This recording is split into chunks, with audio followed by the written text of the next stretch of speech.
Happy Friday, everyone. Super excited to be back here with episode number 2 of the Witcher Book Club. I am joined by Brooks Aziz. And I am Azor, a surprise. So today we're back here. And I think the last episode that we actually did the Lesser Evil. So that was the last time we did the Witcher Book Club. And we're back here again today. So really excited to do the Witcher Book Club. I know a lot of people are getting into the books, some into the audiobooks. And we're excited to have you here today to talk about A Grain of Truth. There's actually been some pretty interesting news concerning this short story. We're going to talk a little bit about that later. But Aziz, what's up, man? Hey, Kyle. Glad to be here. Love to be chatting The Witcher. I've really enjoyed the story. And, I read it as a fan first. And now, second time through, I put on my, detective I almost said goggles. I don't know what that. Detective goggles? What the hell is that? Sherlock Holmes. I thought you were going to say Sherlock Holmes, like something Sherlock Holmes glasses or something. Yeah, I don't know why that would make sense either. I don't think he even wore glasses, but whatever. You all know what I mean. I'm really into this story. I'm really into the Witcher series, and I love. There's a lot of fun things to break down, a lot of homages and references and jokes and fun. So this. This is going to be good. Yeah, Aziz wrote specifically a great section on Beauty and the Beast that we're going to dive into later. So for those of you, most of you probably know Aziz from the Song of Ice and Fire community, History of Westeros. We kind of share a lot of the same community with Game of Thrones fans. But if you haven't checked out Aziz, all his socials, all that in the description of the video. This isn't your traditional book club. I kind of want to start out with that, although this will mostly kind of be a chapter analysis, kind of me and Aziz breaking down, kind of the small details and some of the connections that we really like within the chapter to Beauty and the Beast and other stuff. We're going to actually talk a little bit about season 2 and how Nivellen was confirmed to be in the very first episode of season 2, and that Kristofer Hivju is going to be playing Nivellen. So really interesting. I was kind of on the side that we wouldn't be seeing this short story anymore, just based on how the timeline stuff went. But this is a really nice surprise and definitely has some really interesting implications now that Geralt and Ciri are together. So we're going to talk about that, the possibilities of what we can see with that. And we'll get to that a little bit after kind of the main breakdown of the chapter and stuff like that.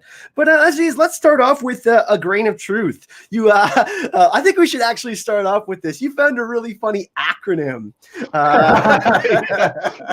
We're sitting here, making some notes, looking at it, and I'm like, I didn't want to keep typing A Grain of Truth, so I reduced it to its initials, which happens to be AGOT. So we're like, wait, a game of truth, wait, a grain of thrones, wait, so that was the first little nugget of fun there. And of course, we already have some Game of Thrones connections, as you said, Kristofer Hivju, and just certain themes that occasionally pop up that Game of Thrones and The Witcher have in common, not stuff that shared mythology, things like that. I really like this story because it captures a lot of what I think the Witcher novel set out to do. Like they're on point with a lot of the themes that occur with some regularity. For example, a lot of stories in the Witcher novels just kind of go like this, a lot of short stories in particular, where he's just kind of going about his business, walking around, not, just living his life, riding roach from town to town, and lo and behold, this world is just so full of monsters and magic and creatures and interesting things that you just never know what's going to happen. And so he doesn't have to really do anything elaborate to start a story. Just boom, there's something happening, and then we'll, kind of slowly learn what it is and get our sense of what's happening and teach us the setting, and the fun begins. And of course, in this case, Geralt just sees some birds circling. And then he becomes Detective Geralt pretty quickly. Looking at the bodies and the birds and everything. And I love this is a recurring theme too. Him just kind of working his way through everything, thinking through the process. And it's very nice for a reader to have things kind of laid out very succinctly and organized. Geralt's fairly organized with his thinking. I think one recurring theme is he's not as smart as he thinks he is, but he is experienced and knowledgeable about monsters, though occasionally he makes mistakes. This is an example of where, well, it's difficult to figure out what these creatures are. I mean, Geralt, there's every type of monster that you've almost ever heard of in any fandom or fiction exists in this universe. That's kind of part of the fun, but it also makes it a challenge for a monster hunter or witcher like Geralt to figure out which is what's what, especially given that some of them are really adept at concealing what they are. And it's in this case the Bruxa is it's part of her survival. She's an evil dark creature, but she's also just trying to survive, like a lot of, which is another recurring theme. You're just trying to survive in this crazy world, and this world is particularly crazy. What I found so interesting about this chapter too is, like, we talked a lot about the theme of destiny and the lesser evil, and this one, like Geralt doesn't have to seek out these things, but destiny has a way of pushing him into this conversation with Nivellen, and I find that super interesting. Geralt's just being Geralt, and then something much more, like, as he's Sherlock Holmesing through this whole situation, there's something much more deeper that is leading him on this trail to this character. And I think the conversation is so brilliant, and part of the reason why I really like this chapter so much is because Sapkowski really goes out of his way, like Geralt, to point us in the direction of this beast and teach us more about what you talked about, the monster. This doesn't necessarily always happen in the world of The Witcher. Like, things just kind of happen, but this is kind of like a direct path to this one thing, and that's what I found so interesting about this story. Yeah, they're not always quite this sneaky. The monsters are usually a little more straightforward. I mean, occasionally you have a human that shapeshifts into a dragon, but more often, their deception is the type of, like, they're hiding. They're not like able to be something entirely else or fool people into thinking they're a different being, like one magical being passing for another. For the most part, people don't even know. That's another common thing, that Geralt is very knowledgeable about monsters, but there's a lot of other people, most other people in the world just, I mean, there's a scene in the main novels where a crowd is gathered around what they're being told is, I think it's a basilisk. They're told it's a small dragon, and it's actually I forget what it is, but it's not at all what they say it is. And it's a whole crowd of people gathered, and no one's able to really, except Ciri, is able to tell the difference. So that just goes to show that even though there's so many monsters in this world, knowledge of them is, like, how to catalog them and identify what's what is not super well known, because, like, well, why would it be? Like, who's writing all this down? Who's reading these books to people? There's not a lot of resources like that. So, sorry. No, I was just gonna say, like, Roach makes such a big impact in this chapter. Usually Geralt is interacting with different characters, but I kind of just want to slide that in there. Yeah, absolutely. It's so fun to have Roach as a character, and to have Geralt have a reason to talk when there's no one else around, and which is more important in the show than the book, because you can always just hear his thoughts in a book. That's nothing wrong with that. But yeah, and I think, like you said, one of a lot of recurring themes that come up here that are parts of a lot of other short stories in terms of the way they feel. One thing that comes here is, like we said, the whole theme of what a Witcher is, and the idea raised early in season 1 that, and throughout the books, that people can be worse than monsters, and where do you draw the line on what a monster is? And a lot of times, as Geralt is trying to figure out what's going on here, what monster is this, what's that, someone's trying to figure out him. Right, someone's trying to understand what it is, because what a Witcher isn't super well known in the world either. A lot of people have heard of them, but they can't identify them on sight, and that happens here as Geralt is trying to figure out what is going on with this place. There's food, there's this creature that attacked me and then said, never mind, we'll want some dinner, and that Nivellen is trying to figure out what the heck Geralt is, while Geralt's trying to figure out what the heck Nivellen is. And that's a bit of a recurring theme too, with them all just try to figure each other out, and then it comes out in conversation, and the conversations are very often extremely fun and pleasant and just a little bit irreverent. This one in particular is just fantastic. And then it leads into something that's a lot more serious. Like, it starts off a little bit not goofy, but almost silly, kind of jokey, but with the tone, with a feel that it could get more serious at any minute. And that's generally what does happen, and does and specifically happen in this one. It goes from a little bit lighthearted to pretty damn tragic and sad. I mean, it's like, whoa, this you go from themes of just these guys having dinner together and kind of joking and talking about their lives to, damn, this being was slaughtering people and giving this guy nightmares and trying to, but also just trying to survive, right? And she apparently really loved Nivellen. I actually really liken this scenario kind of to when the Mandalorian is trying to understand Baby Yoda. Like, they don't like, and Quill and the Mandalorian don't quite know that this baby has the Force. It's really interesting though, because the Mandalorian has this experience in the world, right? And we got the same thing with Geralt, which is why in the beginning, like, he probably could have killed Nivellen, but he uses restraint, and then because he wants to find out more about the situation, he does know that there is something affecting the situation, like this kind of outside third party.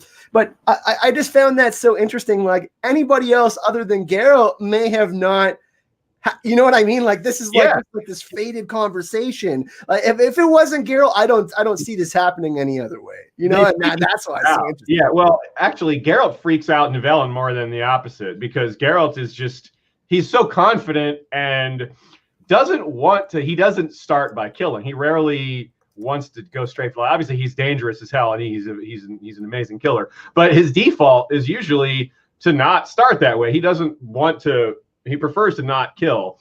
And he's also aware, like we just said, there's so many illusions in this world, so many people pretending to be what they're not, there's so much magic. And Geralt's aware that, so he doesn't just go in sword swinging. He's like, well, maybe this, for all I know, this is a curse or an illusion, or, it's not really a monster. And that's exactly what it turns out to be. Nivellen is cursed. He's a person, and he has intelligence, and he speaks, and he gives Geralt food and drink. He's, that's not the kind of man you kill, right? Like, this guy's being nice to him. So Geralt looks for reasons not to kill, and he finds it right away. And then, unfortunately, as he hangs out, he leaves, and then, like we said, Roach is crucial to him figuring out the mystery, and that causes him to turn around and come back and have a confrontation.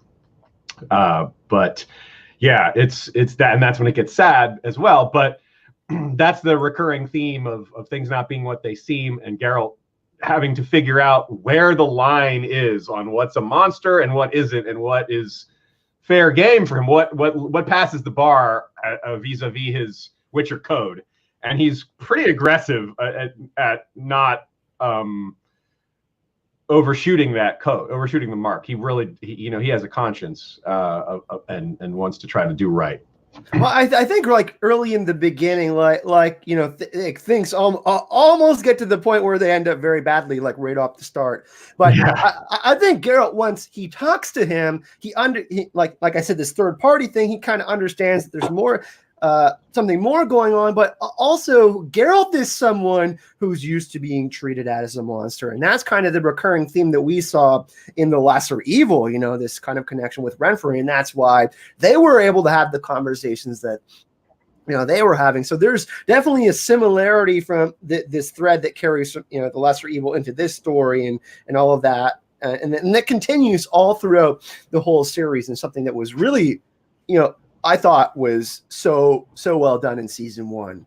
Yeah, I mean, he's lonely. He's a loner, and that's why he talks to Roach, and why someone like Jaskier he gets along with, because he's kind of a loner too. They're sort of outcasts, and that's something they have in common. So Geralt stumbling along, this guy living by himself, kind of a recluse. Already, he's like, this guy has something in common with me. Like, we're loners, we're societal rejects. So already Geralt's kind of like, yeah, it's another reason not to just come in swinging. Like, I don't want to kill you. I'd I kind of want to befriend you, like we may have something in common. And that, like you said, that's a bit of a recurring theme. Yennefer and Ciri are sort of, especially Ciri, a way for him to have more purpose and to have something that's not as lonely as a profession. And so it's great for him to have someone that doesn't, like you said, doesn't react completely negatively to him. Although he does at first, because he's a loner and used to living alone, he comes out, he roars and charges Geralt. And two things happen. Geralt draws his sword really fast and isn't afraid. So that's two things. Nivellen has lived in this place for a long time in this state, and he's really gotten used to people being afraid of him. 12 years. Isn't it 12 years? I believe? Exactly. It is 12 years. You're right. It's 12 years. And he's like, and so his first like, wait a minute, you're not afraid of me? He's just so used to that. And he's like really put off in kind of a good way. He's like, really, you're not afraid of me? Well, all right, cool. But also, he saw how fast Geralt drew the sword and is like, well, this guy is not afraid of me, which is weird. But on the other hand, I can kind of get it because of how fast he drew that sword. That's why he's not afraid of me, because he's clearly good with a weapon, and that might explain his extreme confidence. And so so we get back into this theme of them both trying to figure each other out. But they like what they've seen at first because, well, Geralt is... They're not afraid of each other. That's already a start. The bar is really low for them both in terms of like, maybe this guy will like me. Well, he's not afraid of me, so that's a great start. Yeah, they both notice things about each other. Like Nivellen notices that Geralt is not completely human because of his eyesight, and then Geralt like understands that there might be kind of a curse thing going on. One thing that I thought that just popped in my head randomly about the whole 12-year thing is the birth of Ciri. So if Ciri is going to she's going to be along in the season 2 thing, they'll understand this they might be able to kind of thread this destiny thing, and Ciri will be like, I don't know if because they aged her up a little bit in the show. There might be like a difference of like maybe 15 or 16 years or something, depending on how they announce that in the show. Ciri will be like, oh, like that's this magical year, and then maybe that's when Ciri was born. Oh, that's a great idea. Yeah, it's a great idea. Yeah. So maybe that's part of the reason why they saved it for season 2. I kind of had to just get that out there before I forgot. Yeah, like this would have like they're on their way to Kaer Morhen and they stumble on this. That would make a lot of sense. Yeah, because it's in episode 1, so like some of the other stuff with the Scoia'tael, not really going to get into that. That's probably going to be like midway through the season. That's a whole big topic. Yeah, we'll maybe talk about that later. Not today, though. Yeah, it's pretty crazy. Like. And one thing that Nivellen talks about too, he's like, oh yes, be very careful. I'm doing the audiobook impression, by the way, which I made Aziz laugh with before we went live on air. But like Nivellen's like, oh, be easy with your sword, be easy, like he's like watching that, and Geralt's kind of watching him. There's kind of this like like a gunslinger's dance when people are like they're like really keeping an eye on each other. Speaking of AGOT, I had some definite. Obviously, it's hard not to think of Game of Thrones stuff with imagining Kristofer Hivju playing out this role, and of course, the idea of if you think of season 8 and when they're having the celebration scene and Tormund is just yelling at Jon like, "Who just jumps on the back of a dragon like that? It's incredible! Like he's incredible. What doesn't he say madman? Doesn't he say madman? Yeah, he's a madman. And this reminds me of that too, in a sense, because Tormund just be like, who just comes into my house and isn't afraid of me? Like, who does that? Like this guy right here. This guy wasn't afraid. And look how fast he drew his sword. Like, yeah, I could just I get the vibes of that. It's so weird because he immediately pivots to, hey, let's talk and have a meal. And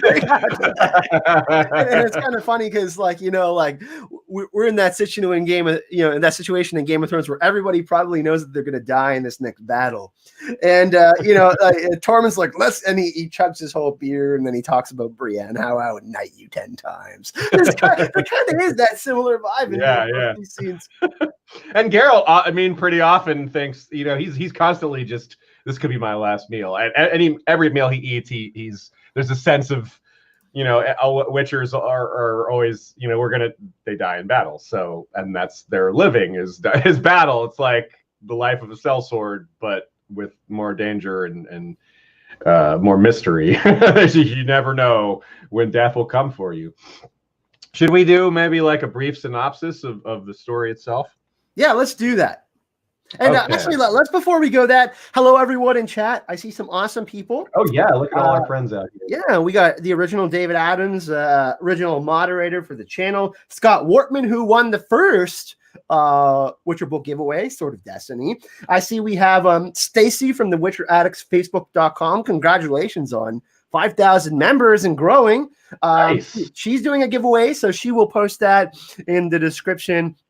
There's a big give. I think three or four winners. So they're giving away some books and stuff too. So if you're interested in that and you don't have the books, highly suggest you go do that. Kate Bertinsky, Forrest Blurda, Shamanka, Anthony, Deux Éducations en français, or I can say Deus.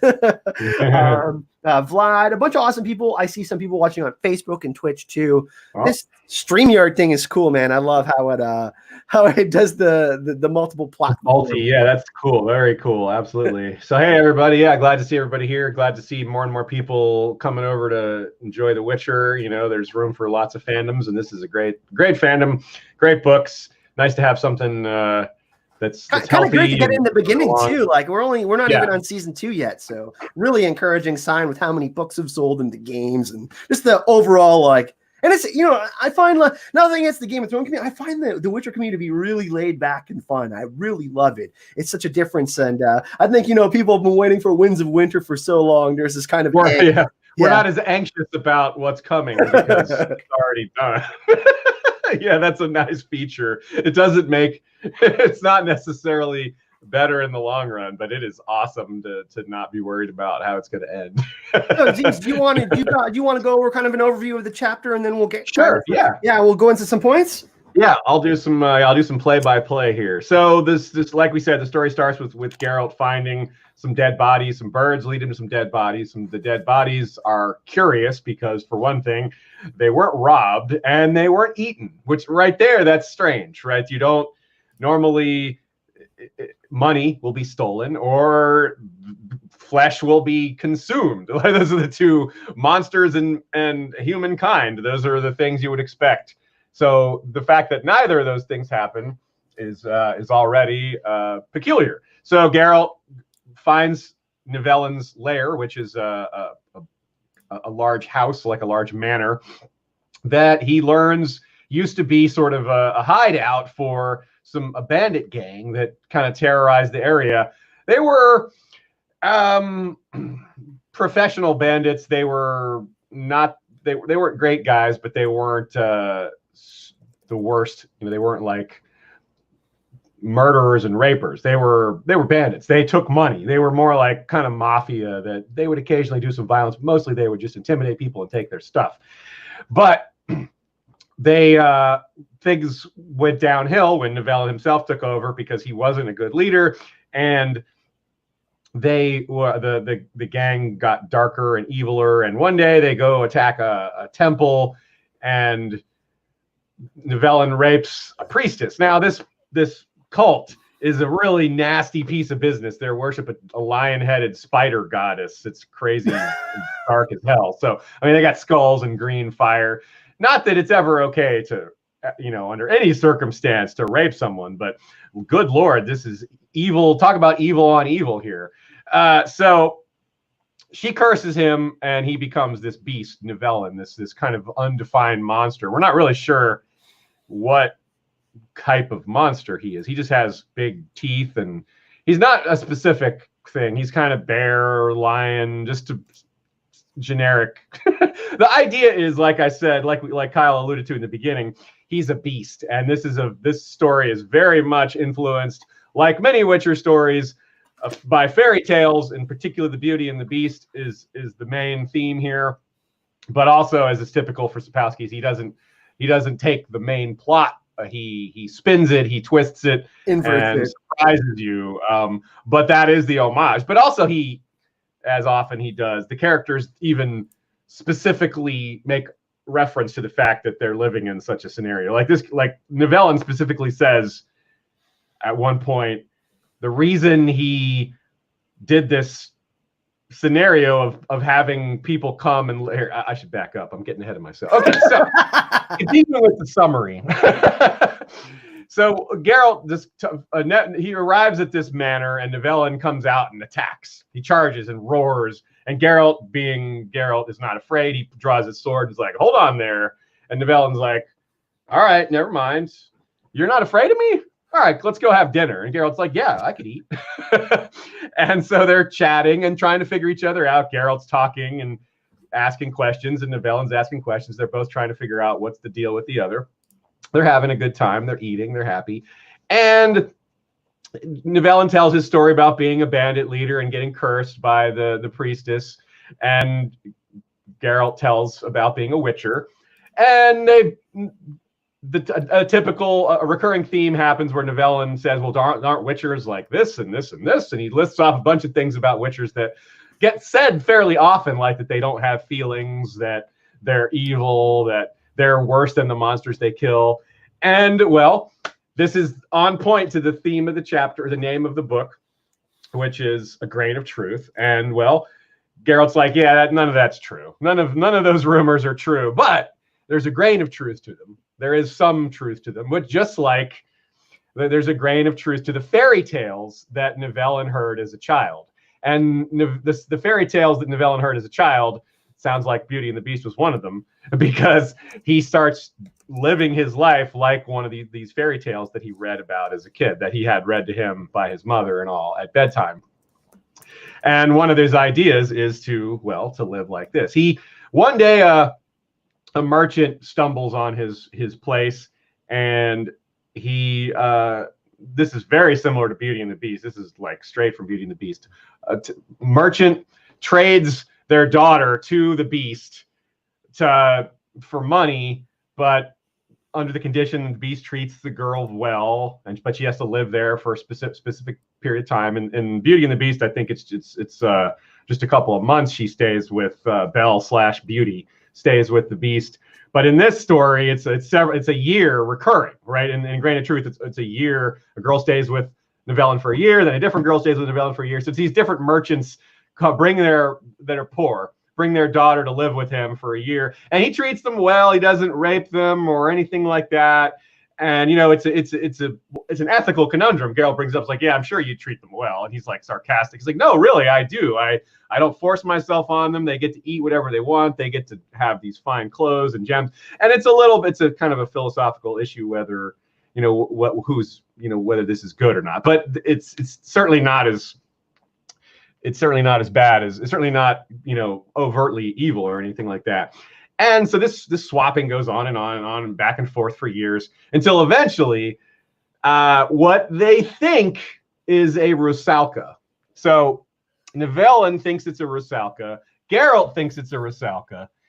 A Rusalka, let's divert for a second to talk about what a Rusalka is. A Rusalka Yes. is a Slavic myth of a let's see, it's a nymph, which is a Greek myth. And nymphs are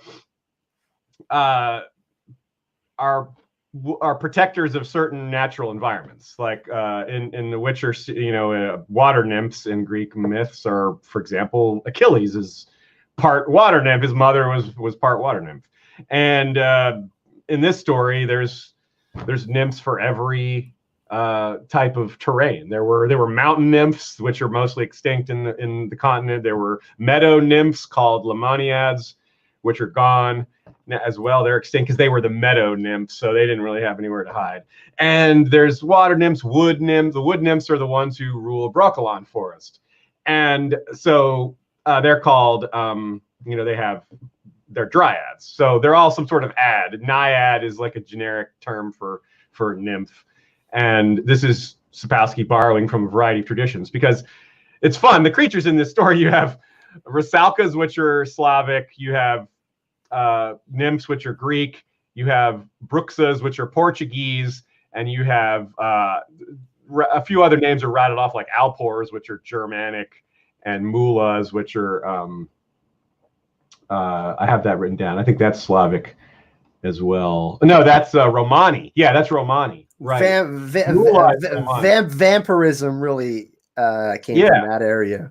Yeah, exactly. So it's really neat to have all these different breakdowns. We can talk a little more about what those things are in a bit. But let me keep getting distracted on getting through the synopsis here. Yes. I'm maybe not the right choice for going through synopses. I get distracted too easily. No, you're doing great, man. Anyway, so Geralt, Nivellen surprises Geralt just like Geralt surprises Nivellen in their conversation with some reveals. And one of the reveals that surprises Geralt is Nivellen's like, yeah, actually, you're right. This is a curse. I am a human. But you know what? I like this curse. I like I like this now. I've become accustomed to this, and I like it. I used to be kind of a frail kid. You know, it's part of the reason my gang members took over is because I wasn't that strong and I wasn't that tough. But now I'm strong. I never get sick. You know, I'm not healthy. Like and but it comes out the thing he's most concerned about is that his current girlfriend, the one who is apparently a Rusalka, is not would not love him anymore. He's afraid that if he transforms back to a regular human, she won't love him anymore. And hey, that's a legitimate fear. We don't, you know, if you dramatically change your appearance, you know, if you were to just like go and have plastic surgery and not tell your significant other and then come back and you look, smell, sound, everything about you is different except your personality, that would probably cause some conflict. One time, actually, funny story quickly. I was in Atlanta. I shaved my beard, and this girl was like, yeah, I met her on Tinder, which is whatever. And I shaved my beard, and then we met. She's like, and then she like basically ghosted me after she found out I had no beard. Oh no. Anyways, go back to what you were doing. You're right, though. That exactly proves my point. It's a much minor version of that, you know. Yeah. But you didn't know her super well. I would hope that someone you knew well would have more regard. Yeah. You was like, no, I was only about the beard. Anyways. As soon as you shave that, I'm out of here. So he doesn't want to be. But another twist is that he's having really bad dreams. He's worried that, and this is a great on-point theme that is introduced right away in the show, that the monster that, you know, he doesn't want to be, Geralt doesn't want to be the monster they think he is, right? It's a really succinct point that's laid out in the show like that. And here in this story, well, Nivellen didn't want to be the monster that he was. He looked like, but he didn't have the personality of a monster. But over time, he started to become more and more like the monster he was. But only when the Brookses started to influence him did he really start to become. He tells Geralt, you know what? I'm having these nightmares, really bad nightmares, and it's turning me. I'm getting darker. I'm becoming more violent, and you know, I don't know if I'm changing. And he doesn't understand why. He thinks it's part of the curse, but it's unusual because, well, if it's part of the curse, why is it just now starting? Like we said, he's been in this state for 12 years. So that's part of the clue that something else is going on here. Geralt's like, aha, your new girlfriend. Yeah, so he thinks maybe it has to do with the Rusalka, which doesn't quite add up, but, you know, Geralt leaves. He's like, well, there's no monsters that need killing here. Rusalka they're part of the nymph family. Just a generic catch-all phrase. Nymph just covers the thing they fall into. And this is a thing about Rusalka and all the nymphs, like the dryads, they're all female. They to breed, they take males of other species, usually humans, sometimes elves, and you see that in the novels and other places as well. Plus in the myths, as just so happens that Brooks are also share that quality. and in the animal kingdom too, with like Black Widow and praying mantises and stuff like that. That's kind of where those myths were built on. Good point. Yeah, there's some certain species where the female is way bigger. Or after they mate, they eat their yeah, like the praying mantis eats the. Yeah, the craziest one of that is to me is the deep sea anglers, those anglerfish that have the creepy giant mouths and their dangling light bulb that they swim around with. The males of that species are like the size of like a small pen, and they just insert themselves into the female and then break off and stay there permanently. They are the ultimate lazy husband. They are literally just there for sperm. They attach themselves and it's like, I'm part of you forever now. They burrow into the woman and they siphon off nutrition and provide sperm. That's all they do. It's the perfect joke for anyone who's like this lazy husband or lazy boyfriend. It's just like the male anglerfish. It's so stereotypical, but this actually happens in nature. It's like, now the woman literally does everything. She swims around this dark, dangerous environment, hunting food. The man does nothing but provide sperm and eat some of that food that she goes off and finds. So that is a great analogy, Aziz. So it's really amazing. So anyway, back to A Grade of Truth. So Geralt, there's a clue. When Geralt's showing up, the horse is a little nervous. Roach is nervous. And Geralt uses some magic to calm Roach down. And during their dinner, Nivellen talks about how animals like him. And so he's like, yeah, like Geralt doesn't think too much of it. And then he's leaving. It's a day gone. And they see what's called a devil's ring. It's a naturally occurring mushrooms in a ring. That can happen in real life. Now, this one apparently wasn't naturally occurring. It is a sign of the Bruxa, or at least it made Geralt think. It made him stop and think, because normally Roach shouldn't be afraid of a ring of mushrooms. That's a natural thing. Why would a horse be afraid of a ring of mushrooms? But it makes Geralt think. He pauses and he thinks, because it's the third time in this short story that Roach has reacted with fright. And it makes Geralt think, and he's like, wait a minute, something doesn't add up. Why was Roach spooked by Nivellen? Nivellen says, animals like me. So Roach shouldn't be spooked by Nivellen. And indeed, Geralt's like, wait a minute, that doesn't fit. So he thinks about it. He's like, it must not have been Nivellen that spooked Roach in the first place. So he's like, well, what? And then the dead people, he's like, well, okay, those dead people aren't Nivellen. Yeah, so he figures it out, and he's like, yeah, they didn't kill, and he thinks about the rose. That one girl had a rose on her, pinned to her chest, and there's the rose bush out front of the manor.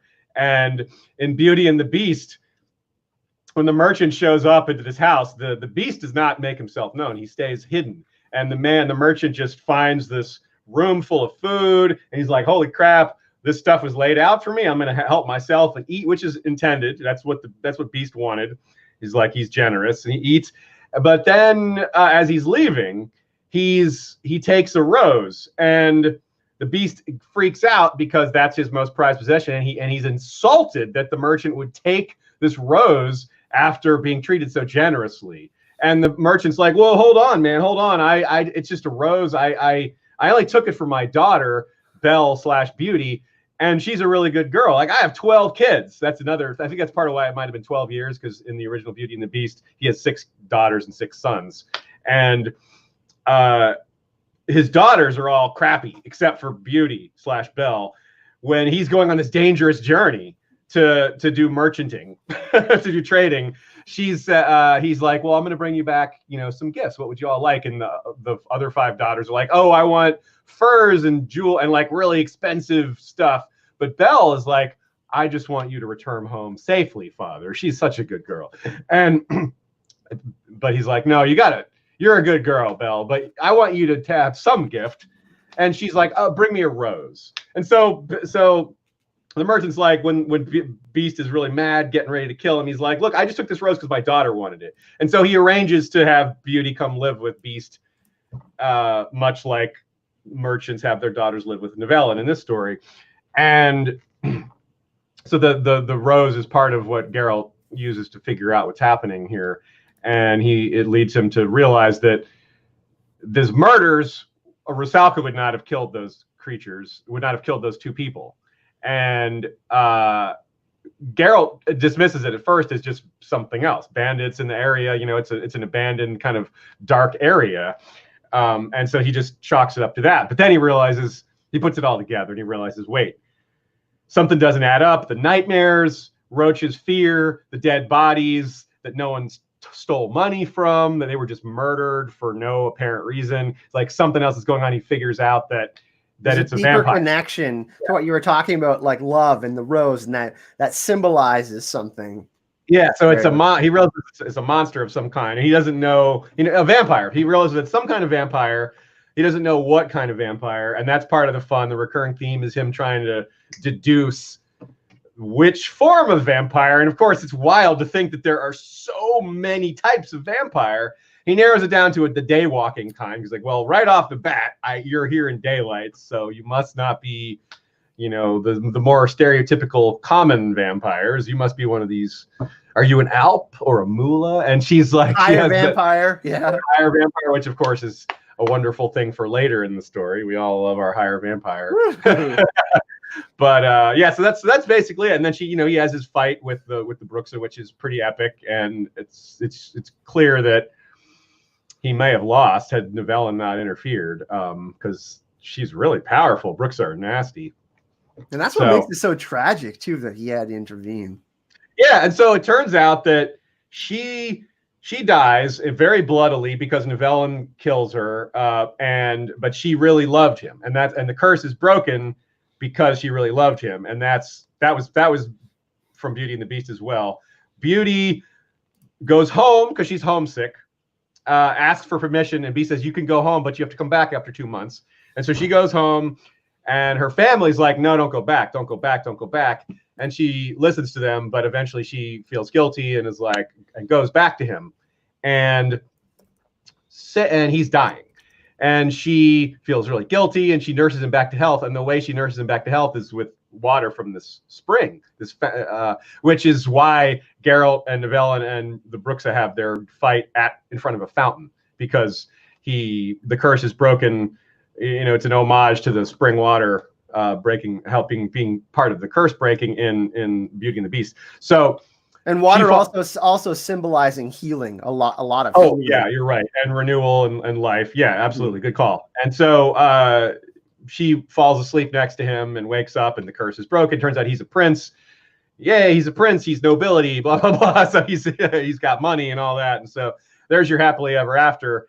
But of course, there's no happily ever after in the Witcher version. The Bruxa is dead, and it's gory and bloody, and it's disturbing because Nivellen had, he had settled into his arrangement. He's like, well, I can't break this curse. No one's ever going to love me. If he thinks that maybe if he's loved, the curse will be broken, but he doesn't think that's really possible. There's no way anyone's ever going to love him. But then this being who he thinks is a Rusalka, does seem to love him, and so wow, someone really does love me. And so he doesn't want to give that up. He wants to protect that.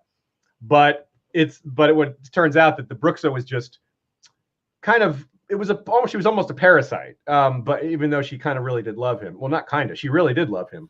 But it's a twisted form of like what people look for in a relationship. Like a man who finds a woman that will love him for what he really is, and a woman who finds a man that will protect him. And usually that requires sacrifice, like some sort of sacrifice, and that's why it's tragic.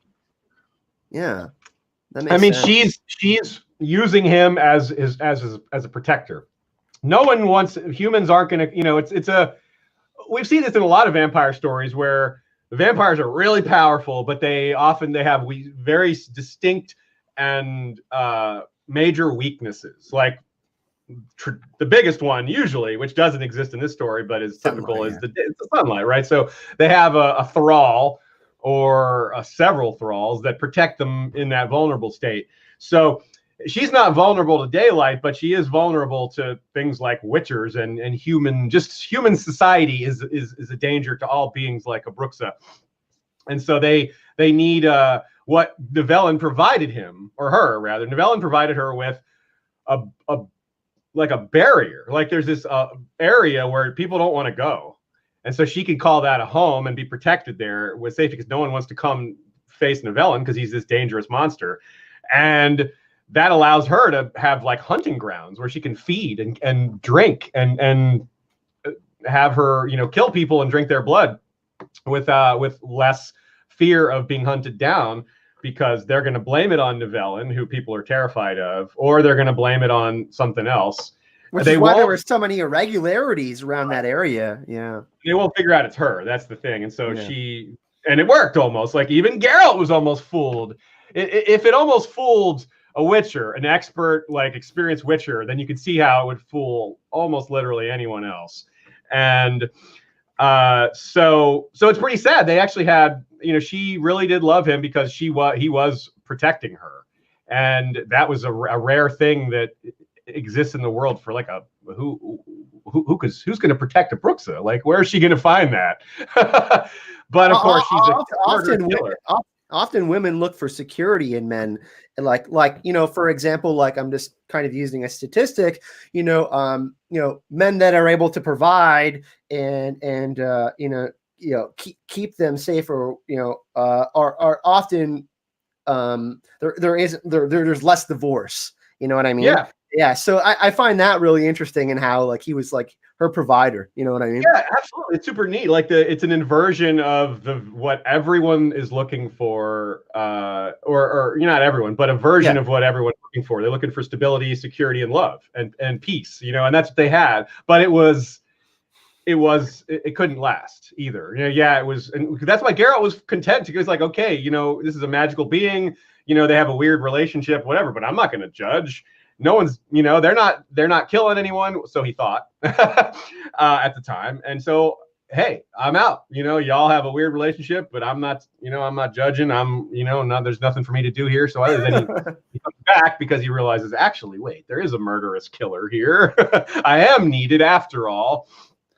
And Nivellen was enabling that, unfortunately. He was enabling that, and he was going to be worse because the dreams were coming from the Bruxa, and he was becoming more monstrous. He was going to eventually become pure beast and be just an aggressive defender of her territory, and no longer very human, just like a monster protecting its master. And that was what he was slowly turning into. And so it couldn't continue that way. He couldn't continue the status quo of being loved and loving in return. There was going to be a price to pay. and the funny thing too is like, what's really interesting is that Nivellen has a curse on him, and Bruxa are able to manipulate humans. Like they have this strong power of manipulation, like you said, being able to manipulate dreams and thoughts, but literally able to physically manipulate humans. And we see how much human there still left is in Nivellen. Like it's a curse. So technically he is a beast, but I think that's part of the reason why she was like, oh, I can still manipulate this beast. Yeah, he was leaning into beast mode. Yeah, beast mode. I love it. Right away, because that's what he's used to. 12 years of like, well, this is how people treat me. I may as well behave the way people expect me to.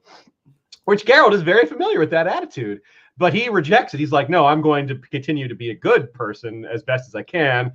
Not a perfect guy by any means. Geralt is highly flawed, but he ultimately wants to kill monsters, and he does care about protecting innocent people. And so he gets that. He gets this attitude of, well, be what people expect me to be.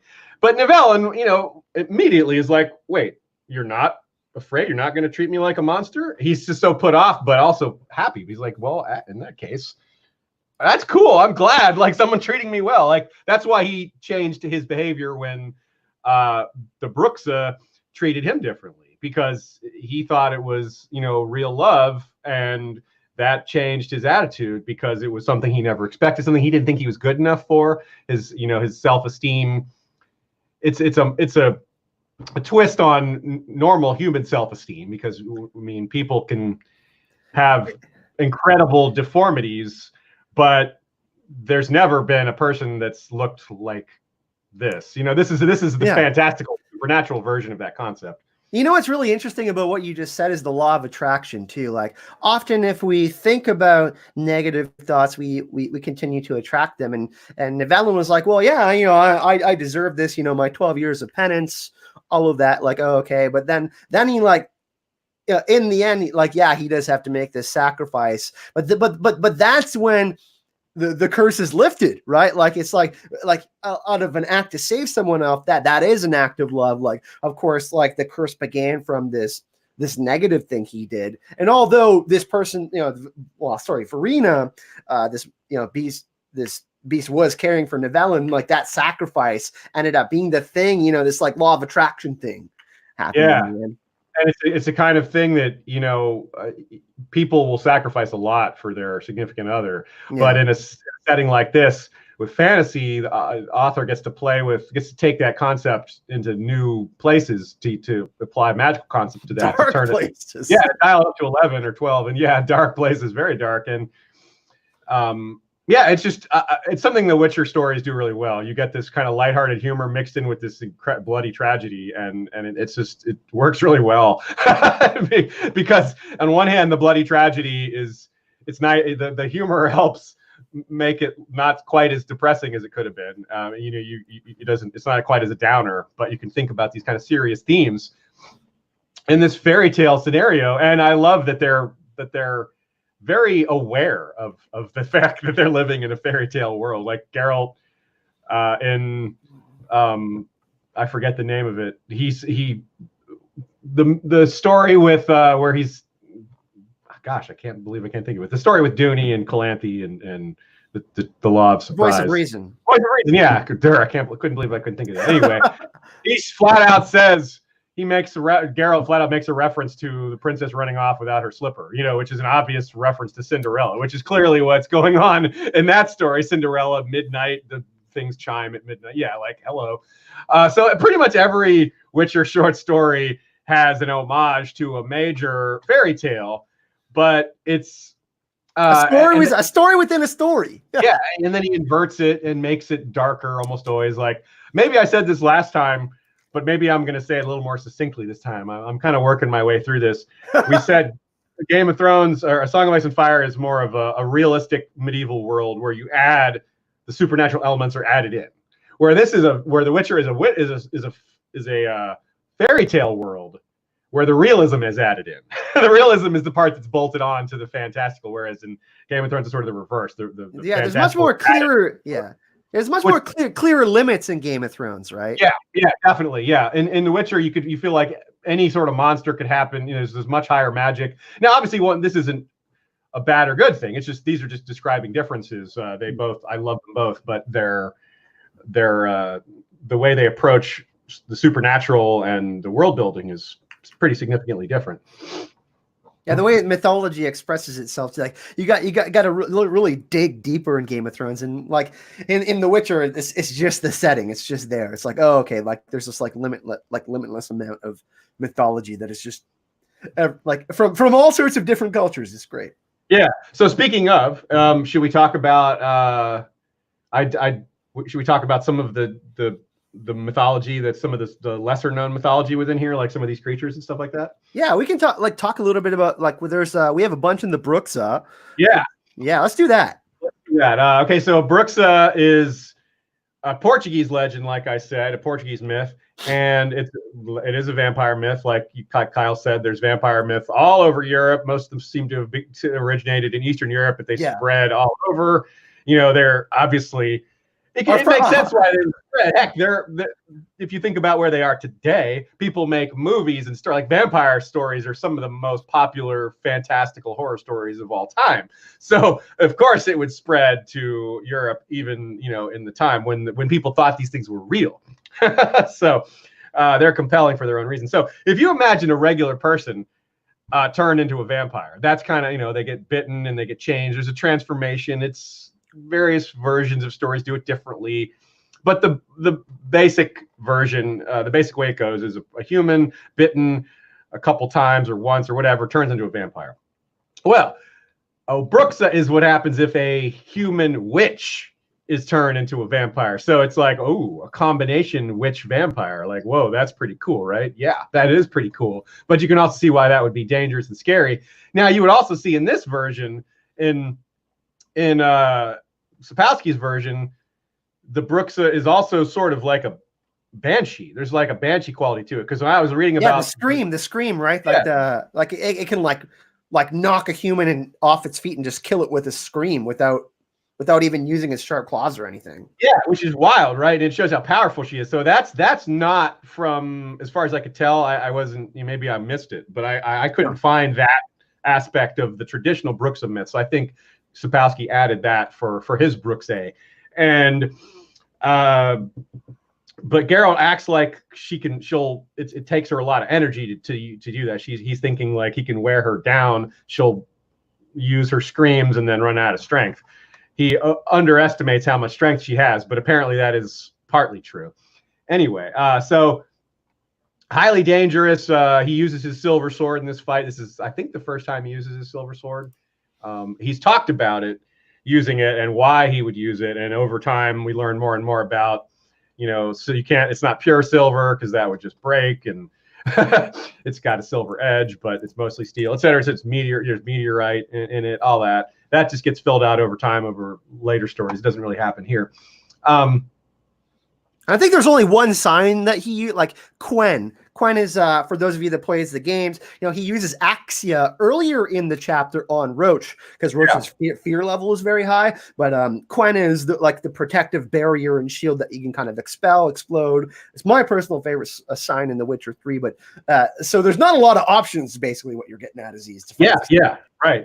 And so her general method of killing is to kill or paralyze with the scream and then transform into this bat beast thing that's got really sharp talons. And that's part of the traditional Bruxelles legend, is them turning into a killer bat. Vampires turning into bats is familiar enough, but it's a little bit different when the bat is big enough and dangerous enough to kill. A lot of times it's just they're a bat and they fly off and they escape. This is a killer bat.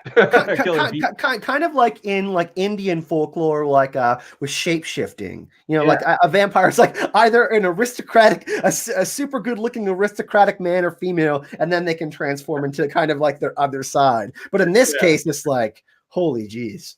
Yeah. So, so the let's see, one other little tidbit. That's about all I have to say about Brux's, but. Here's something I wanted to say that I missed earlier. There's one of the other recurring themes in The Witcher that isn't apparent here. I didn't catch this the first time because this is one of the first short stories. So it's now that I'm coming back to it, I realized that a recurring theme is people. We touched on this before. People don't fully understand what a Witcher is, nor do they.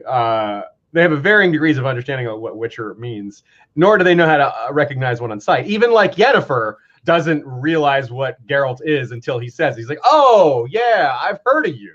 I've heard of the famous White Wolf, the Witcher, but she doesn't like look at him and go, oh, that's clearly a Witcher, right?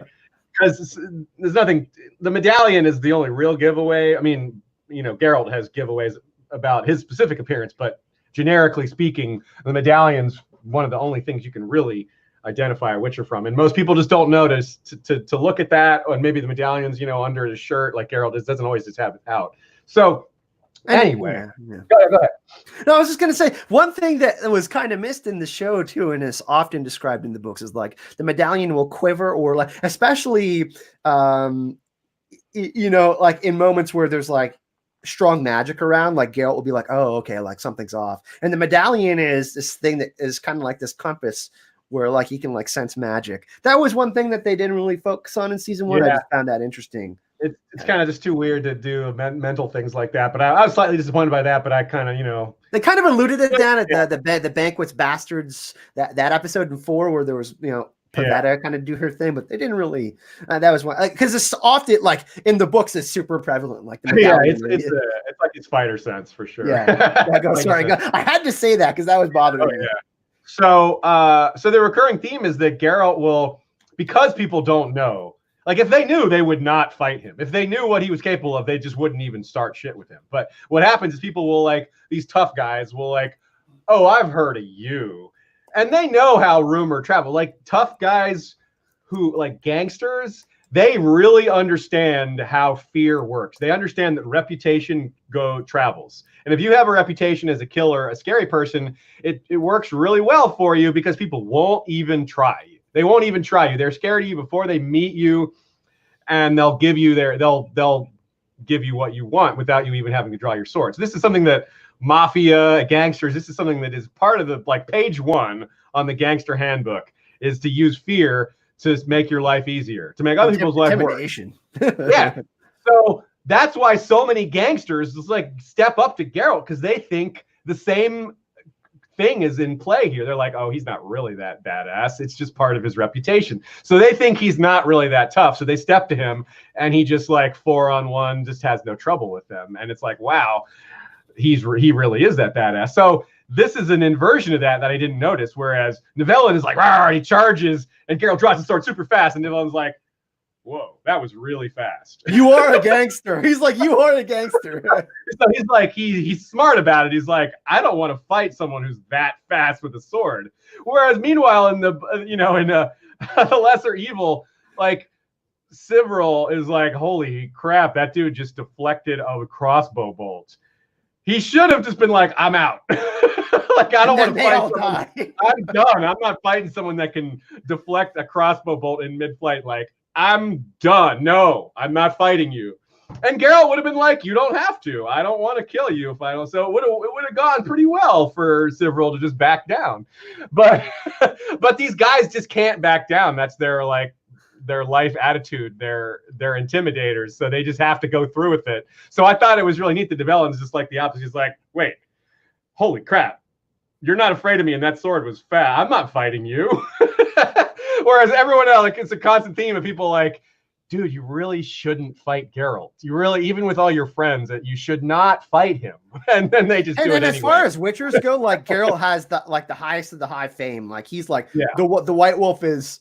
You know when like Ramsay, it's funny because Jon Snow in the show Game of Thrones, Ramsay says, oh, there's this legend about you, like kind of like this Arthur Danian legend. This is kind of like the same thing, you know what I mean? When Ramsay's like, oh no, I'm not fighting you one-on-one, man. I know you'll kill me.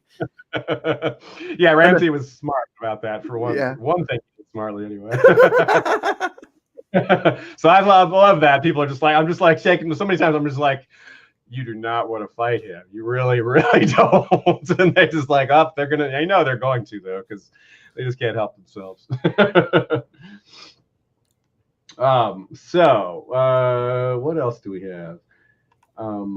We talked about quite a few of the Beauty of the Beast stuff. I think you still have a few more points you want to make on that. And then we can I think we can probably get into kind of like how this will transfer over, like the fight. Oh yeah, like all that kind of stuff. We'll get into that. And and by the way, before we forget, Maura Lee, thank you for the $20 donation. She said she's on her lunch break. Really, really appreciate you. When I see Aziz at Con of Thrones this summer, I will split that with him. And no need, but we'll buy you the drinks. We'll be we'll be hanging out anyways, and we'll figure something out. Thank you. Okay, so a few other just fun tidbits here. We mentioned the random coincidence of a grain of truth having the same initials as the Game of Thrones, and we've been over this before. The two have some things in common because they draw from a lot of shared mythology and fiction. They both like to invert tropes, and so to invert a trope, you have to use the trope to invert it. And both Sapkowski and George R. R. Martin love to invert tropes. They have a different style the way they do it, but there's more to this crossover with AGOT, not just Tormund crossing over as well. And it's a wonderful little fit. It's like a triangulation here because Beauty and the Beast is our common thread.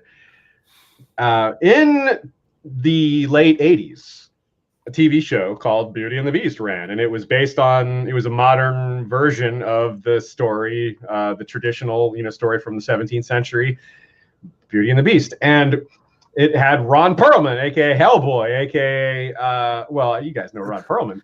And also in Sons of Anarchy, great actor. Like that dude we could sit here listing all the things he's been in, and we would cover the rest of the. And he has the hands of a bear. If you ever seen his hands, funny enough, he would make a great Nivellen. Now that I just thought about it. And his co-star, the other lead was Linda Hamilton, who she's rather famous too.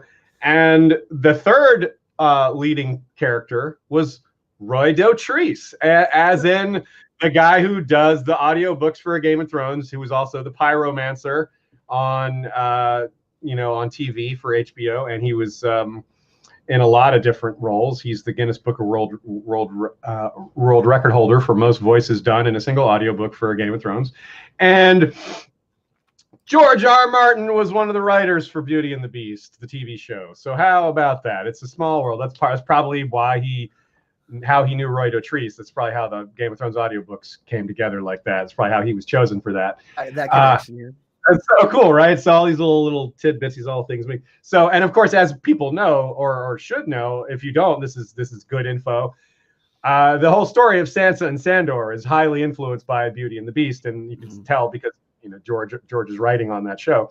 And of course, Beauty and the Beast is just a seminal work of fiction that permeates our culture. It's been around a while, and it's apparently, I did some research on it. Apparently, there's some scholarship that links it to the idea of preparing women for arranged marriages. Like, it's an idea to kind of get them used to the idea of, like, if you can love this if Beauty can love the Beast, then hey, you can love your, because usually there's an offering, right? There's like some sort of offering which all ties it together, and that's really like the power of choice, right? Is like certainly something that would kind of breaks that arranged marriage trope.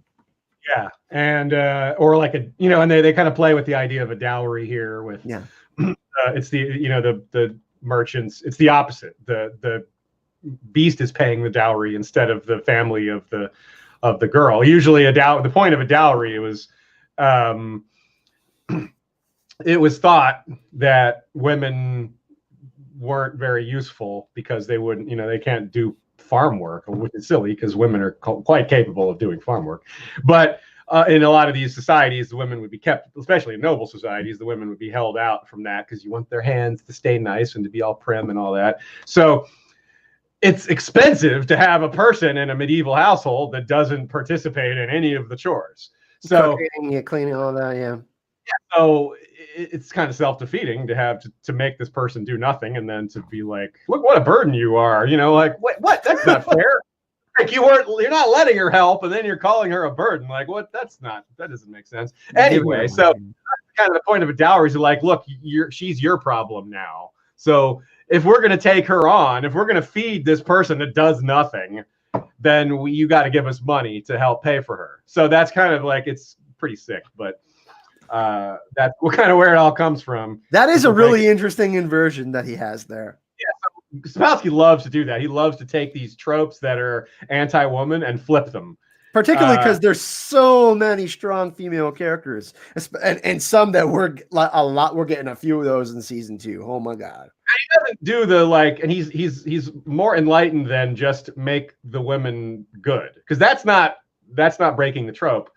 You make them powerful. That's breaking the trope, is making them powerful. They don't have to be good. They have to be powerful. They have to have agency and do and make their own way, whether it's a good way or a bad way. And like Renfrey is powerful, but she was gray, maybe evil, maybe good and evil, but probably more evil than good. She was unable to change her mindset from anything but revenge. Yeah, she's traumatized, and this Brooksa, incredibly powerful, but also had some softness to her. She needed protection, but she's also a murderous, like, unbelievably powerful creature. So yeah, so that's kind of this inversion, that the Beauty was the powerful, dangerous one, and the Beast was kind of the not the sucker, but the unwitting, the host. She was kind of the parasite, and he was kind of the host. But they had that's the other inversion, is that it wasn't fully parasitic. They really did kind of love each other,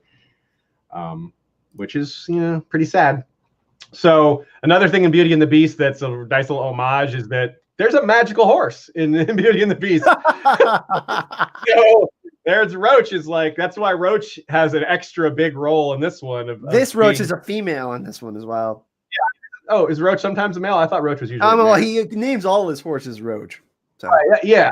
I thought that they were almost always mares, but I guess not. I guess almost always means not 100% of the time. So yeah, but you're right. Yeah, it's pretty cool. Yeah. So in the tale of Beauty and the Beast, she's given an enchanted ring, and the ring is, if she turns the ring 3 times, it will transport her. It will teleport her. And I think maybe that's what Sapkowski was doing, like an homage to that, because it's kind of like turning the ring full circle. What happens, because Geralt is leaving, and Roach sees the devil's ring, the mushroom ring, and that's what causes him to rethink everything and come full circle and turn around and go back. So he returns because of the ring. So it's so interesting. It's so interesting too that you mentioned that the theme of the hero's journey just popped in my head, and this idea of birth, life, death, and rebirth. And then we see, Nivellen taking his action, and that's when he gets his rebirth in the end, and the curse is broken when he decides that he has to break this bond of love between him and this person. So that is something that is this circular notion of this ring, which we have with marriage, this bond for life until death do us part. You know what I mean? So I find, yeah. They really did have quite a death to part. Part on. Yeah, and not only did they part on death, but he changed back to him, what he was. So like, he didn't die, but he's no longer what he was. He's not that part. Neither part exists anymore. One part died and one transformed away from its cursed version. So yeah, it's really really something. It's really like you could easily sit here and just take all the funniest parts of this story and we could sit here laughing about them, but then you sit here and talk about the sad parts and they're like, it's pretty damn sad. I mean, there's no way this could have come out well. There's no like, oh, if we had just done this. I mean, it's part of the conceit of having supernatural beings that are murderers. Like, even if they have a right to life where you can feel some sympathy for a Bruxa, because she's a murderous, blood-drinking thing, like, but this creature can feel love. So it's kind of, it's sad that this exists. Like, it reminds me a lot of what happened with Jon Snow and Daenerys in the end, actually. Good call. Like, he didn't want to kill her, but he didn't think he had any choice. Yeah, that one just popped in my head. Because true love, because Nivellen's like, Geralt says, what we see in the end of the chapter here, that's what it has to be, true love. He mentions true love, and Jon Snow says, "You'll always be my queen," before he kills her. So that just popped in my head for some reason. That's a really good comp here. Actually, I did not think of that at all. And I think you nailed it. Real quick, Nina Friel. Hey, Nina, friend of the show, friend of the fandom. She points out another thing for dowries. Dowries were also to protect the woman in case of the death of her husband. Like, that money was meant to be like a insurance policy for her if something didn't go right. Like, the man, like, as is not uncommon at all, the man could just go off to war and die there. That's super common in a medieval or similar setting. So yeah, good call. I was definitely not giving a full definition of dowry. And of course, dowries are generally for higher families. It's not peasants don't do dowries. Something that happens with the military too, kind of this pension thing that happens if their husband were to die in war. We saw a lot of that. Obviously, people would get married before World War II, World War I, that kind of thing. So that's kind of really interesting that you mentioned that. Yeah, it's in there. And I believe, isn't Nina a content creator as well? That name she writes a lot on A Song of Ice and Fire. Her blog is Good Queen Alley at Tumblr. That's with one L. And she's been a big part of our Valar Rereadus, ongoing Valar Rereadus over on my channel. Well, very cool. If anybody can grab that in chat, if you want to put there in chat, another great person to follow if you like A Song of Ice and Fire content. So I had this as I just alluded to, we could talk about the sad stuff. We could talk about the funny stuff. Maybe we could talk about some funny stuff here. Yeah. Here's a little quote that made me think of Looney Tunes.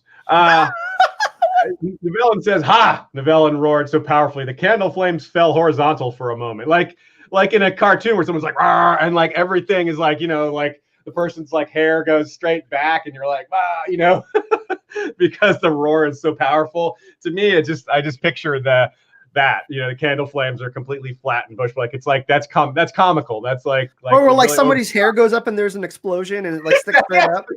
It just thinks of and that part of this is very traditional, very a pattern that Sapkowski follows, where this type of humor is early on. This kind of thing is part of the setup for a not unlikely serious tragedy that's coming in the second part, which is, this is funny stuff, and it's like, oh, this is about to get darker, isn't it? Yep, it sure is. there always is a pretty good mix of that. Like usually it's like Game of Thrones, and it's like all dark pretty much. And like the TV show, we got a little bit more of the Tormund, Tyrion type of stuff towards the end, because it's just like so bleak, this nihilistic ending. But right, that's what he does. He does comic relief. He doesn't make humor like a regular thing. It's every once in a while thrown into like, whoa, let's lighten the mood a little bit. and you're right with these cartoony characters, because the mythology is so different. It does come across differently. Yeah, and you have to have a little more lightheartedness in a world where there's all these monsters too, and because it helps set the tone. It helps, the tragedy hits harder when you've been laughing, because you're set, you're feeling good. You're like, and Tucson is actually like that's way later, but that is actually like the perfect, like what you're talking about right now. It really is, and he leans into that even more in a lot of other ways. We'll eventually talk about that. But yeah, it's true. It's a great example. Upon my word. We have, I wonder on the TV show, is Tormund Kristofer Hivju going to yell "a pox on it" and bang the table? You can really picture him doing that. I hope that happens. Especially if like Ciri's there too.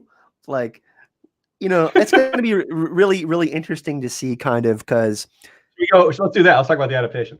Yeah, let's get into the adaptation and the TV stuff, because I think it's really interesting to see kind of how where they go with it, because without spoiling too much for people who haven't read forward with the books, there's this real clash between Ciri and Geralt in the beginning. Like he's trying to be this like fatherly figure and kind of like trying to tell her what to do and guide her, but she's like, you know what I mean? She's really like the people that like Mousak and the people that she's known, Kalantha. She definitely has that Kalantha vibe in the beginning with Geralt. So that's going to be really interesting to see how she takes to his advice, because Geralt is wise, but he's kind of got that like not knowing how to come across with Yennefer, like some of the stuff we saw with Yennefer. So yeah, that's going to be really interesting to see if this is a flashback, or like, Geralt telling the story of what happened with Nivellen. I actually don't think they're going to go that way. And I actually think they are going to insert Ciri, because, some of the timeline stuff. I agree with you. I think it's a good theory. I think once you mentioned it, I was like, oh yeah, I bet you're right. But that's what they're going to do. Because like we've heard, they're not going to do a lot of timeline chicanery this time, because it's not necessary. It was necessary season one to fix the book timelines, that they would line up with the presentation for long term. For like the biggest issue was Ciri, and that would not have been a part of season one, which would be wild to not have such an important character. So I can understand why they had to change that. And like you say, getting into Ciri being taught by Geralt. Geralt default is going to be thinking about how Vesemir taught him, but Geralt was kind of an orphan boy, not a prince or highborn kid at all. So he, as a boy, is nothing like Ciri. Ciri has way more attitude and like sense of herself, and way more like, no, I make my own decisions. Ciri is far more assertive than any child that any adult will ever deal with. And it's a good thing, but it's also a difficult thing. And so so he's not going to it's going to be an adjustment period for them both. Vesemir and Kalantha both are pretty stern, like in their teachings and how they come across, but like the childhoods are totally different. Like,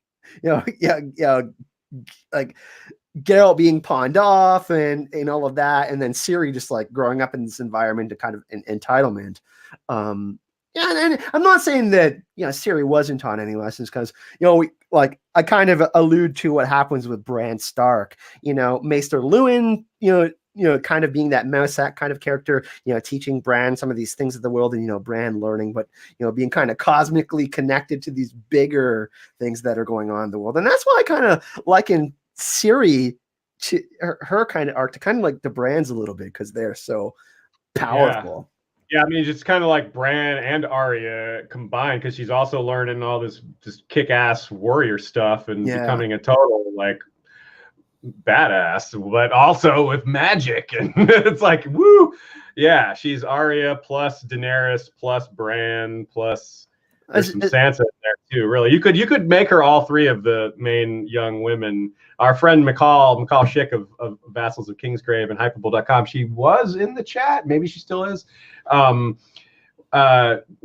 me on to that concept. Like George R. R. Martin split these things into three characters, but with Sapkowski put them all into one character, into one uber character with Ciri, and these different. And George's original outline too, they were like each of these characters were different.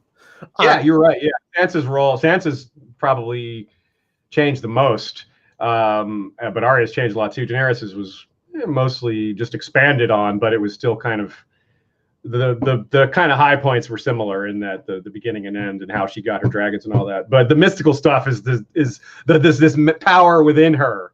This child of destiny thing. Like Daenerys is absolutely a child of destiny, which that's the big tie-in with Ciri, of course, and this elder blood she has, this tie into ancient bloodlines that make her more than she is. That's very much Daenerys, and Ciri have that too. Obviously, Daenerys doesn't cast spells and never learns to, but that's just a different function of the worlds they're in. Aziz, I see an interesting question in the chat here that I think that we should take up, and feel free, people in chat, to ask us questions. We're kind of in this open period now where we're talking more about the adaptation and how we think it'll kind of translate across the show. But Mary Ditt, I hope I'm saying that okay. Do you think the showrunners decided on doing a Grain of Truth season 2 after there was a fan outcry, or was it planned all along? So I'm going to go kind of default to some of the comments that Lauren, the showrunner, has made. She kind of talked about how, season 2 was going to be more of this, linear, streamlined Blood of Elves, Sum of Time of Contempt, of what we're going to get in season 2. But she still said she still wanted to tell some of those stories. And I think we're going to get maybe a little bit of a Shard of Ice because some of the Istrid, maybe Yennefer stuff. I'm not completely there yet, but I do think it's really interesting. And once specifically a Grain of Truth and why they're going to do it in episode 1, it is interesting because she did say, in the beginning when she was going to pick a main POV for the show, it was going to be Ciri, and then she defaulted to Yennefer, Geralt, and Ciri. And if it was just going to be Geralt in season 1, then we wouldn't have saw her until season 2. So I kind of connecting the dots a little bit here on her bringing more Ciri stuff and the timeline stuff into season 1, and Ciri being present for the Nivellen stuff. So I hope that kind of answers your question, Mary. And Aziz, if you want to jump on that a little bit, I think that's kind of I've kind of connected it to that, because Ciri does in the end become the major character. Yeah. Yeah, absolutely. She is, like, if you have to name a main character of the 5 novels, it's her, not Geralt. Definitely. Yeah. But you don't have to name a main character. It's fine to just say those two and Yennefer are the 3 most. And they're all characters. Linked too. Like they have a lot of story together. Yeah, absolutely. Only thing I have to add, you covered that really well. I'm definitely less up on the structure of what they're trying to do as far as the adaptation. But I was surprised. I was surprised that because, like you said, I was like, really? A very happy surprise, because this is a fantastic story. I'm very excited to see that actually. So not only was I surprised they're doing it, but I'm surprised it's episode 1. Because like you said, it doesn't obviously fit with the, going to Kaer Morhen and Ciri getting some training. I remember asking you, did you think if they could do more short stories? And I remember you saying, I don't think a Grain of Truth is going to be in there. I really didn't. I just didn't see it. It just seems like they were going to skip it.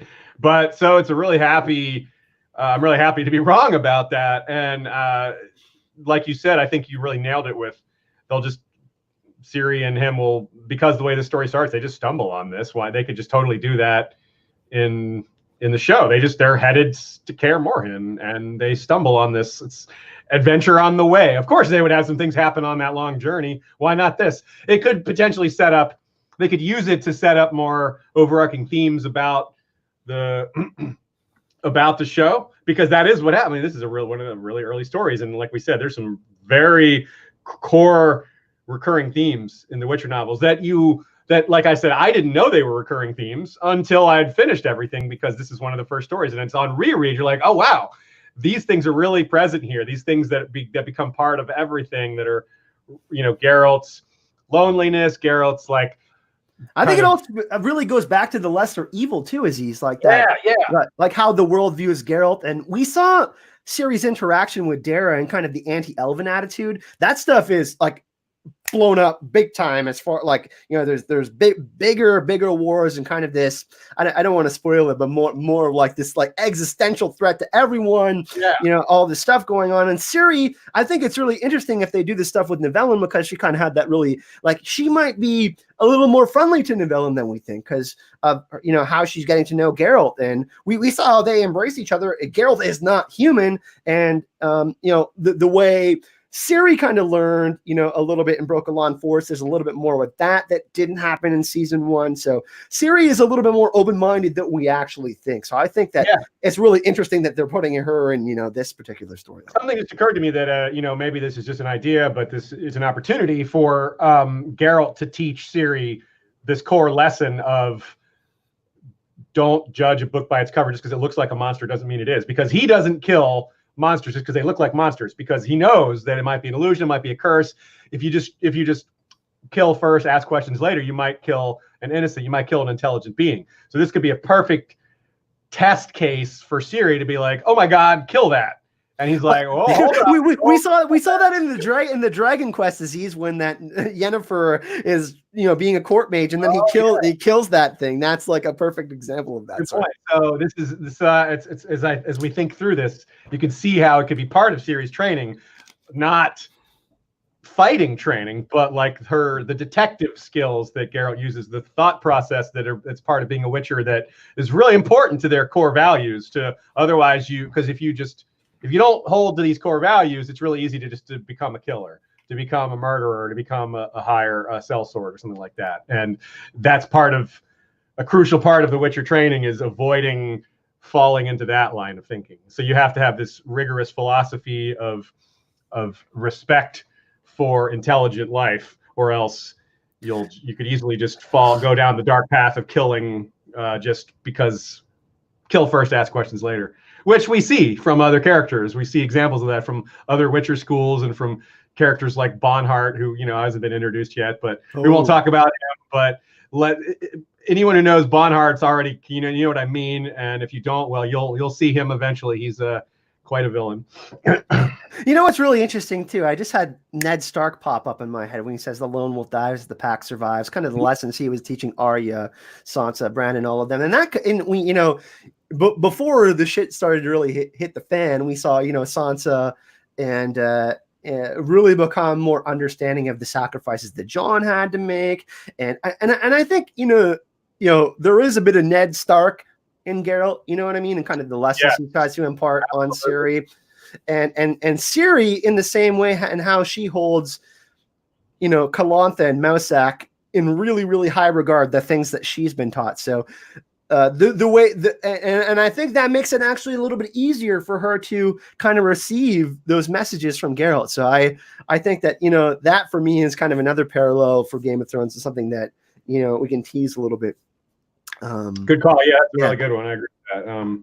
Yeah, it seems like Game of Thrones has a much larger cast. I mean, there's just more characters, so George is able to spread these archetypes and personalities out amongst more characters.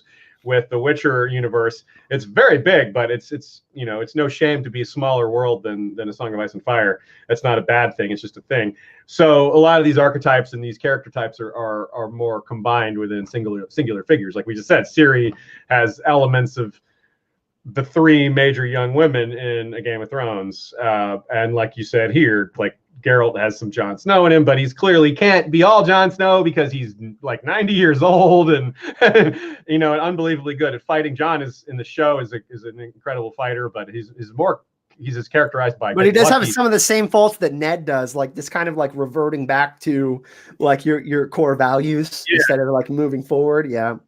And Geralt doesn't have like Jon's temper. For example, Jon is like rash, and he can really be misled by his rage, whereas Geralt is very good at staying. He knows Geralt it's part of his experience. I think Geralt, you know, and of course the Witcher training is like don't be a rage fighter. You know, that's not, you cannot lead with rage. It's like the Jedi. That's we're getting into like Star Wars stuff. It's like don't give in to anger. Like that leads to the dark side. The high ground. I have the high ground. Yes. I have the high ground, Anakin. Don't do it. Speaking of, this is a good time to bring up the news about Vesemir. Yeah. So speaking of Star Wars, there was many of us, including myself, who thought Mark Hamill would be a perfect casting for Vesemir. Snoot. It's not going to happen. It's going to be Kim Bodnia, who I believe he. So I'm pulling up. He was born in 1965, so he's up there in age and well. But he's been he's from Copenhagen here. He's been Googled a lot the last day or two, hasn't he? So he plays a character named Constantine in Killing Eve. I do know this guy. Then I've seen Killing Eve. Okay. And there's a lot of people talking about it. He definitely, you know what I can do, Aziz, is I'm gonna go. We can do a screen cap here, and I'm gonna share his face here. Okay, yeah. Actually, there he is. I'm just gonna pull up on Twitter so we can do a little screen cap here, and me and Aziz will do a kind of a little breakdown here. And I think this is an appropriate way kind of end the stream and talk about this because Vesemir is someone that has a really big impact. This is Kim Bodnia right here. And I can totally see how he could pull off the Vesemir if he does a little mustachio. You know what I mean? This kind of thing here. Is everybody seeing this in chat, by the way? I hope so. I'm screen sharing this. I had to shut down all my porn. Just kidding. Kim Bodnia here. He has been cast as Vesemir. Let's go to the tweet. So introducing Vesemir, Kim Bodnia will play the continent's oldest and most experienced Witcher in season 2. And of course, we did talk a little bit about Kaer Morhen a little bit. I'm going to be talking a lot about that within Deep Geek tomorrow if you're down for another stream, people in chat. But he has a significant impact on Ciri and especially Geralt because he's like Geralt's Witcher dad. And he's going to be making an appearance. There are people that are, that are excited about it. And there's people that aren't. And, clearly, yeah. I think, Mark Hamill would have cost a lot of money, first of all.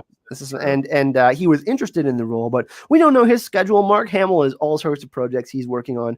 But, this guy, he has a significant amount of appearances, and it isn't like this guy hasn't made an impact in his acting career. And you know what? So far, I've been really, really encouraged by the choices that they've made in the casting, Aziz. So the fact that they chose this guy out of, Mads Mikkelsen, Michael Keaton, Mark Hamill, some of these names might have not have been available, but I'm Kristofer Hivju, that casting has me really excited, so that's a great choice. And this guy, hopefully he does the job as well. So what are your thoughts on this? Are you disappointed that's not Mark Hamill? Well, it would have been cool to be Mark Hamill, that would have been really fun, but I wouldn't say I'm disappointed because I didn't get my hopes up. I thought, like you said, he would have been expensive, and right off the bat, I was aware of that.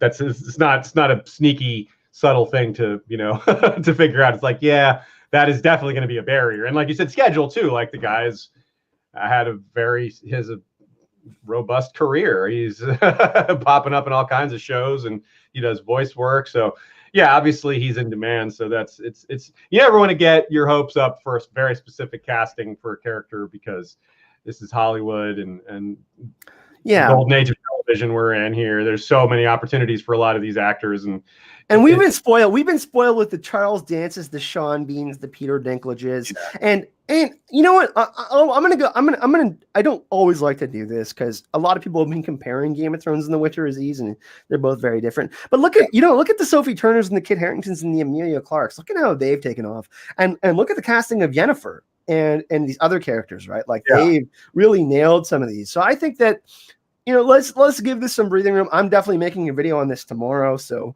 I'm going to talk a lot about this. But I think that we should be encouraged by this, because I think that like just specifically, we always have these dream castings in mind, you know what I mean? But we have Henry Cavill as Geralt, and he is going to carry the show. You know I mean?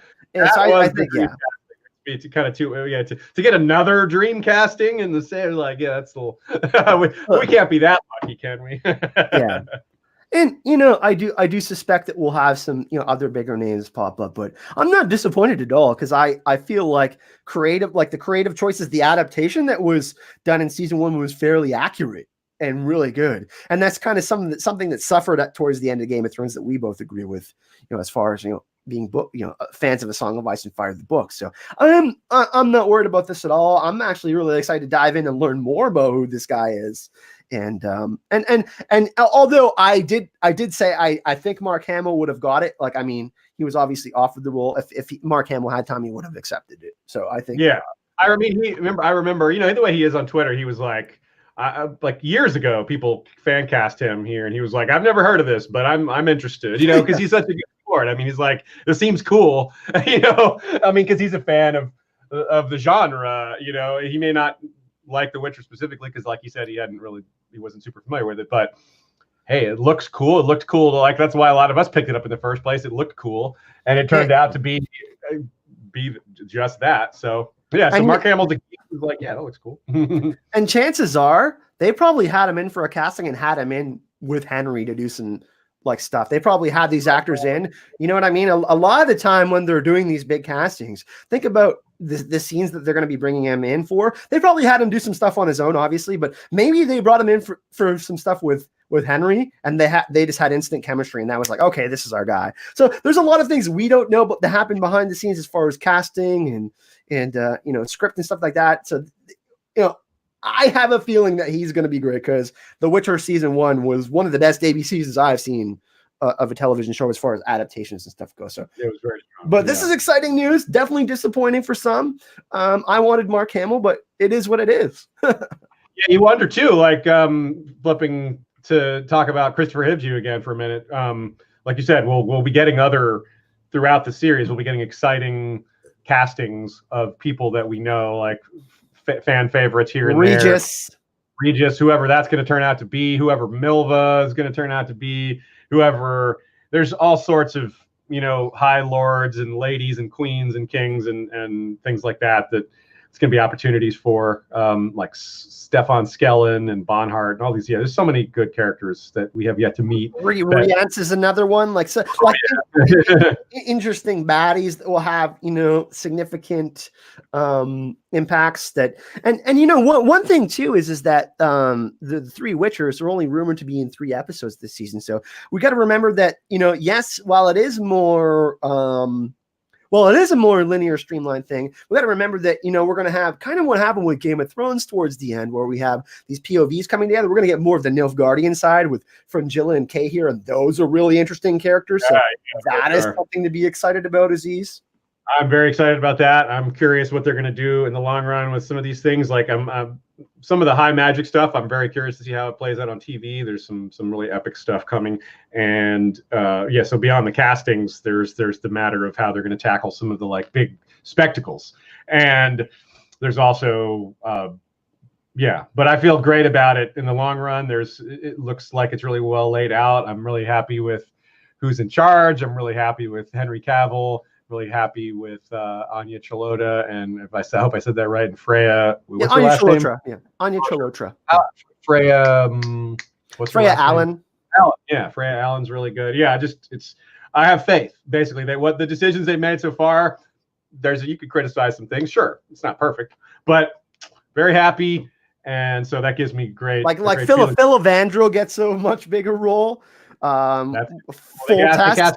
Yeah, Francesca Findabair, and full test. That was cool. I like seeing. And then we have Vilgefortz gets a much bigger role. He's going to be a little bigger, isn't he? And then we have the White Flame, who's a major character. Yeah, we won't get too much into that because that's super spoilery. Yeah, so much is coming though. Yeah, it's exciting, and I'm glad it's healthy. So many things are going well, right? Like we needed season 1 to go well, or else it was a risk of the rest not getting made. But it's popular, and it's popular at a point where it needed to be, because they had to do these changes to make season 1 work timeline wise, and that was a risk, but it was a necessary risk, and it did confuse people. Like, it's probably the number 1 complaint is people being confused, but that confusion was not enough to sink it. People were still interested despite their confusion, which is a great, great sign. They're like, yeah, I'm confused, but I like this. I heard that from several people. They're like, I was confused, but I was loving it. And that's fine. Like, that means that people are willing to stick with it until the confusion is explained. One thing that really popped in my head is, and I think we should we'll probably end it here. I know you have things to do, and I got to go grab some stuff here. I got to go do some shoveling. We have lots of snow here today. One thing is the trajectory of Game of Thrones. Like, it really hit its peak with the Red Wedding. People were getting into the books, and people were like, the buzz was really big. Season 1 of The Witcher, we're still in February, and it's the biggest show out there right now. Like, the numbers, the amount of people that are still watching it, all that stuff like that. And Lauren, there's been plenty of articles and stuff like that. I went to go buy some books with some friends, just kind of get them into the series and stuff like that. They were sold out on Amazon. Okay, and great.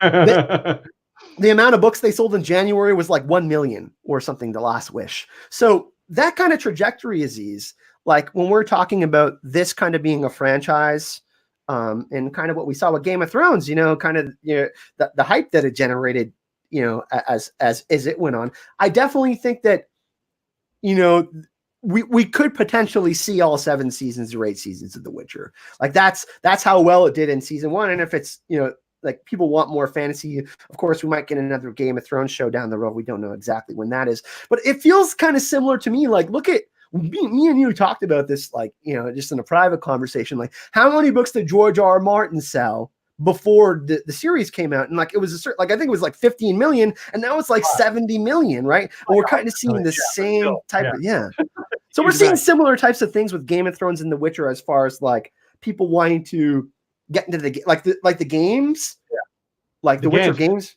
That's a whole nother thing that Game of Thrones didn't really have. It's funny because it's called a Game of Thrones, but the games didn't really come until later. Whereas The Witcher, that was like, video game developers were like, this is a great fit for a video game guy, like badass guy that hunts monsters. There you go. But if that was all it was, that would be a good video game. But of course, the world it's way more than that. I think some people get that. Frankly, I had that impression. I thought it was pretty basic, but that was just an outsider's impression. Once I started reading, once I started getting, I was like, wow, this is deep, this is thorough, this is nuanced, it's really good. And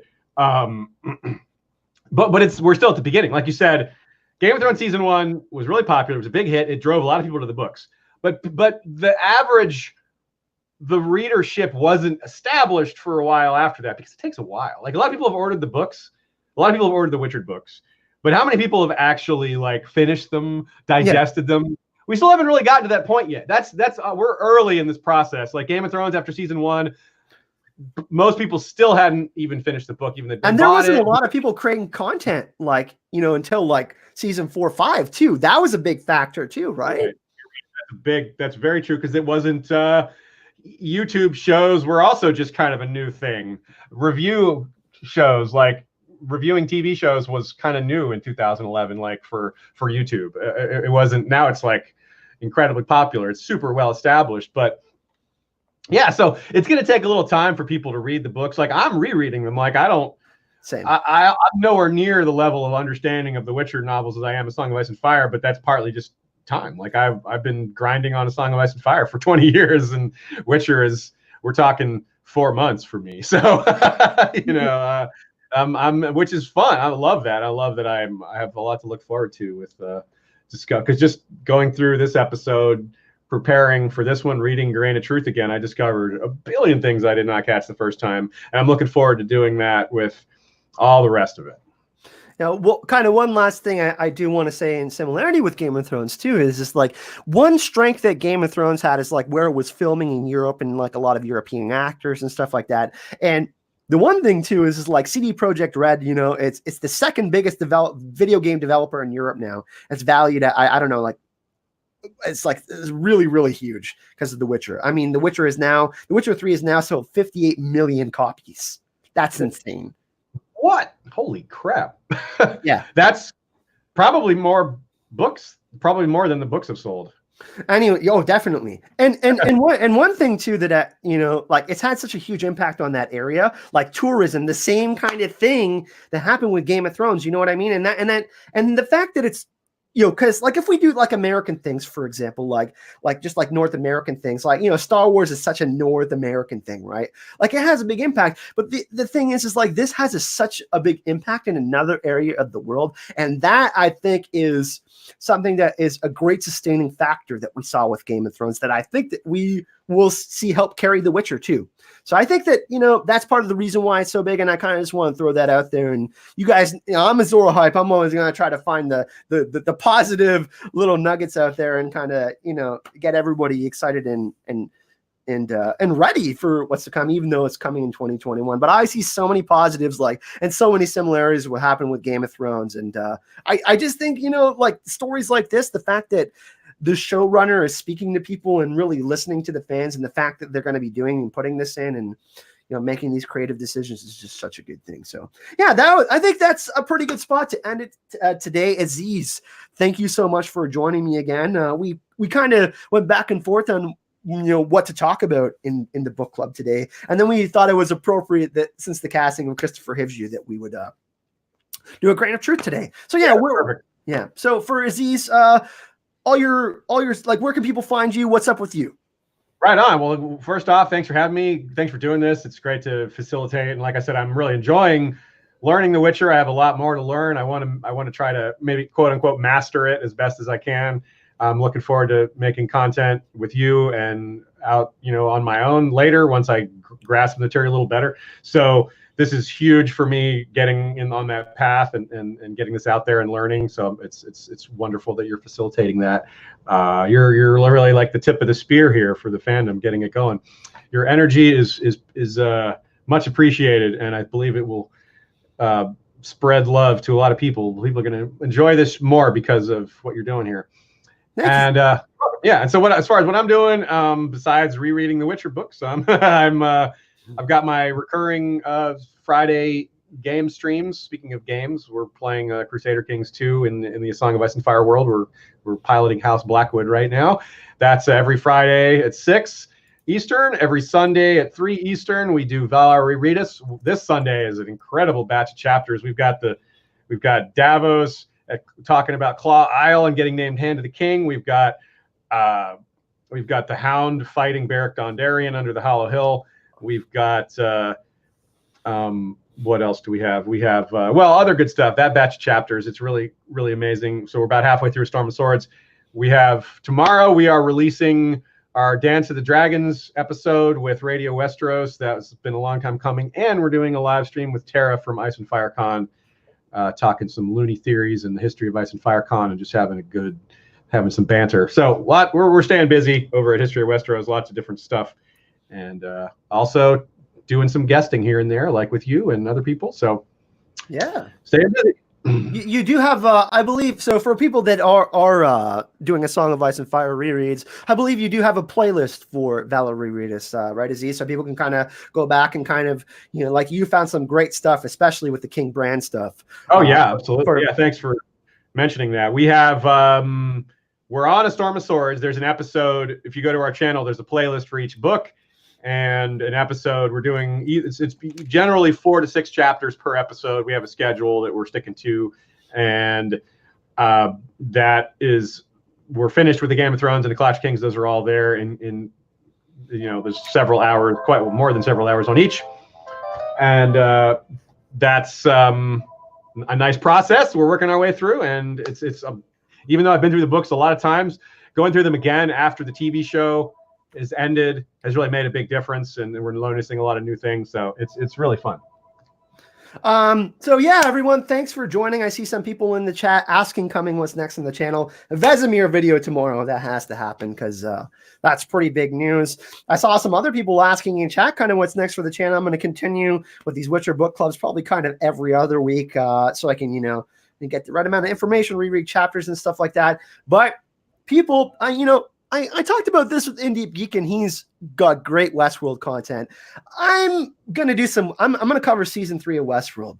I went back and rewatched it, and that's going to be some new content on the channel. And I'm going to give my best effort to do it, you know, kind of an episode review. trailer breakdown, all that kind of stuff. So the third season looks absolutely phenomenal of Westworld. And I've kind of just decided that that's going to be on my plate along with Witcher content in the next little bit. So thanks everyone for joining today. If you enjoyed this, of course, please go subscribe to Aziz's channel. All of his links are in the description of the video. And yeah, toss a like and a subscribe to your YouTubers if you're liking this kind of content. Really, really, having fun discussing The Witcher, as we got a little bit of time before we get season 2, and with there being lots of news and all sorts of stuff to cover. So thanks for joining us, everyone, today. Really, really appreciate it. I'll see you all in the next video. Have a great day. Bye-bye.